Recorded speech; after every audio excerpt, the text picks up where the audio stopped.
इतिहास और वर्तमान खबर में आप सबका स्वागत है। Welcome to my YouTube channel. आ जाते हैं आज के इतिहास की तरफ। आज 16 जनवरी है और आज के दिन को नेशनल स्टार्टअप डे के रूप में मनाया जाता है। इसकी घोषणा 2022 में नरेंद्र मोदी ने किया था। तो बिजनेस को बढ़ाना इसका मकसद था, नए नए बिजनेस स्टार्टअप करना इसका मकसद था, बिजनेस को प्रोत्साहन देना इसका मकसद था। तो इसकी शुरुआत नरेंद्र मोदी ने की थी। अब आ जाते हैं दूसरी इतिहास की तरफ। 1681 में महाराष्ट्र के रायगढ़ किला में छत्रपति शिवाजी के पुत्र संभाजी महाराज का जोर शोर से राज्याभिषेक हुआ था। तो ये दूसरा इतिहास था। अब आ जाते हैं तीसरे इतिहास की ओर। 16 जनवरी 2003 में कल्पना चावला दूसरी बार अवकाश यात्रा पे गए थे। तो ये दूसरा इतिहास है। अब आ जाते हैं वर्तमान खबर की ओर।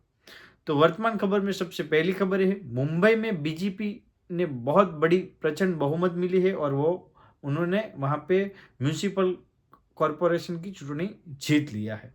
तो बीजेपी की अच्छी जीत हुई है महाराष्ट्र में और मुंबई को पहली बार बीजेपी के मेयर मिलेगी। अब आ जाते दूसरी खबर की ओर। ईरान से भारतीय को एयरलिफ्ट किया जा रहा है।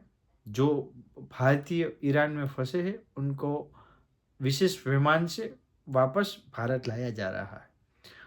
अब आ जाते तीसरी खबर की ओर।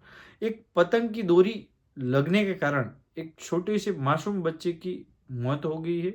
छोटा सा बच्चा अपनी सोसाइटी में खेल रहा था, साइकिल चला रहा था और बीच में डोरी आ गई और उसका गला कटा। अस्पताल ले जाते ही उनकी मासूम की मृत्यु हो चुकी है। ये थी वर्तमान खबर। ऐसी ही खबर हम हमारी चैनल पे कवरेज करते रहते हैं। इतिहास और वर्तमान खबर में बस इतना ही। अगर आपको मेरा वीडियो अच्छा लगा है तो प्लीज़ उसे लाइक कीजिए, सब्सक्राइब कीजिए, कमेंट कीजिए और ज़्यादा से ज़्यादा शेयर कीजिएगा। आपका दिन शुभ रहा होगा, आने वाला दिन मंगलमय रहेगा, आशा करते हैं। कल फिर मिलेंगे। धन्यवाद।